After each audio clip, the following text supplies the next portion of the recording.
Boa noite.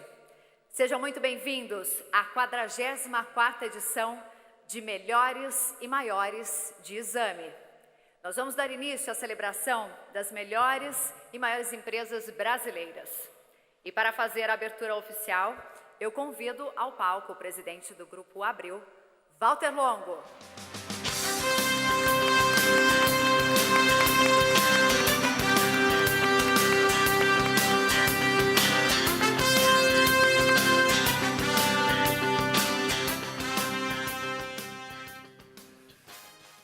Muito boa noite, senhoras e senhores. Bem-vindos a mais uma edição de Melhores e Maiores, desta vez na celebração dos 50 anos da revista Exame.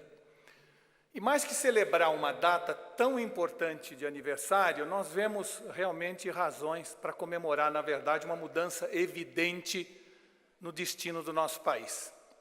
Apesar de todos os problemas que nós estamos enfrentando nas esferas política, social e econômica, a verdade é que temos a convicção de que esse sofrimento por que estamos passando nada mais é do que as dores de parto de um novo Brasil. Um Brasil mais justo, mais honesto, em que algumas das premissas civilizatórias da sociedade estão sendo confirmadas, como a de que o crime não compensa, a que se faz, a que se paga, e não há bem que sempre dure, nem mal que nunca se acabe. Nós estamos, na verdade, num processo de reeducação do país. E claro que isso tem um alto custo, uma revisão moral e cívica da nação. Um país que se acostumou com uma certa lateralidade moral e complacência com a falta de integridade e se vê agora perante uma mudança radical na própria imagem. Sempre tivemos a sensação, e isso nos incomodava muito, de que a honestidade era a exceção e que ser esperto tinha suas vantagens sobre a retidão e a rigidez de princípios.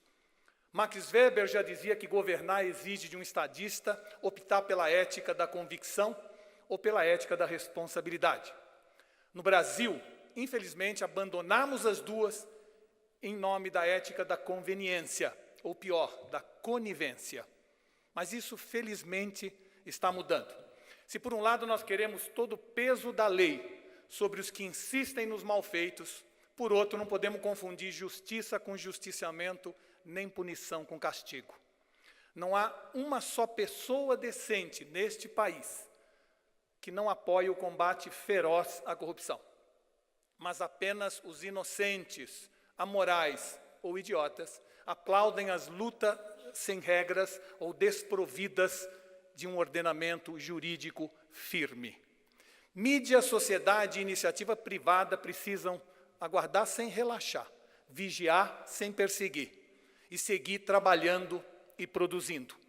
É sobre esse equilíbrio instável que se ergue uma democracia de verdade. E nisso tudo a imprensa tem e sempre terá um papel fundamental: vigiar o poder, custe o que custar, principalmente se custar.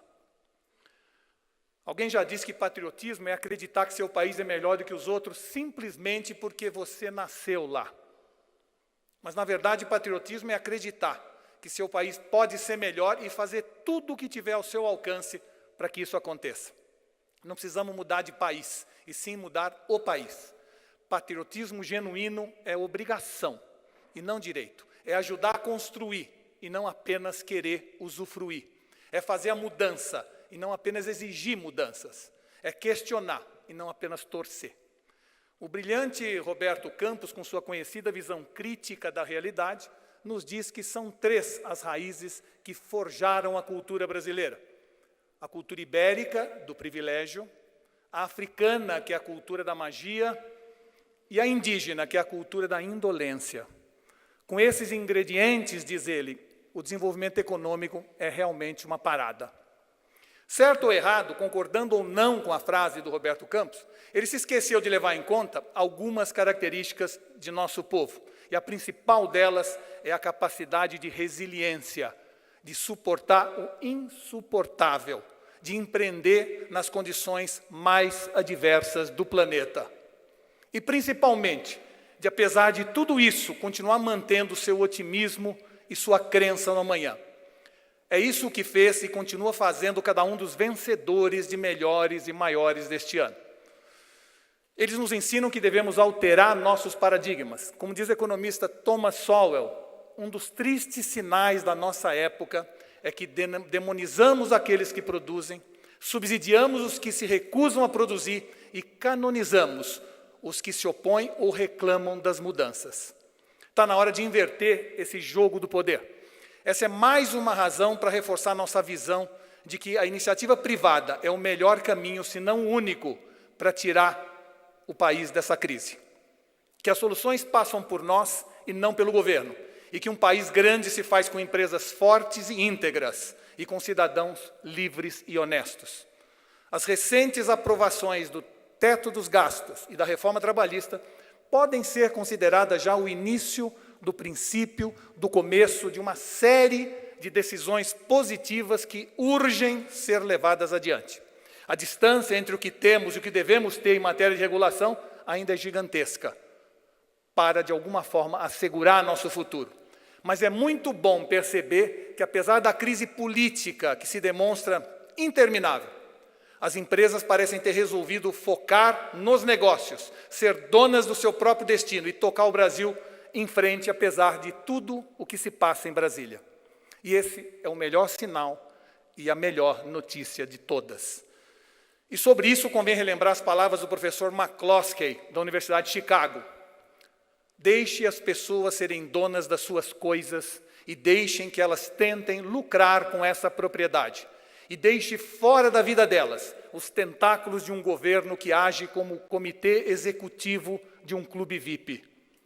Só assim nós iremos prosperar material e espiritualmente. A verdade é que numa das fases mais negras da nossa história, com uma queda nas vendas média de 8% entre as 500 empresas de melhores e maiores, juntas essas companhias conseguiram a proeza de um aumento que chega a 235% em sua lucratividade, graças a severas medidas saneadoras, ao aumento da produtividade e a alterações organizacionais muito fortes. E entre as empresas que serão premiadas hoje, algumas expandiram as vendas em quase 70%, enquanto outras chegaram a mais de 50% de rentabilidade sobre o patrimônio. Independentemente dos números, porém, muitas foram além disso, ampliando seu parque instalado, entrando em novos mercados, revisando paradigmas e promovendo grandes transformações de gestão e de abordagem do mercado. Vocês foram corajosos, inovadores e desbravadores dessa nova realidade econômica e política que se apresenta à nossa frente. É em momentos desafiadores como este que se descobrem as verdadeiras qualidades de um executivo e de uma corporação. Quando tudo vai bem, a competência e a incompetência se confundem. Quando o cenário é de crise, aí sim podemos identificar os profissionais que merecem nossa admiração e as corporações que vão além. Por isso, a importância do prêmio Melhores e Maiores deste ano. Parabéns aos finalistas e aos vencedores. Vocês são destaque merecido no Brasil de hoje e a definição mais exata das empresas e pessoas que fazem a diferença. Muito obrigado.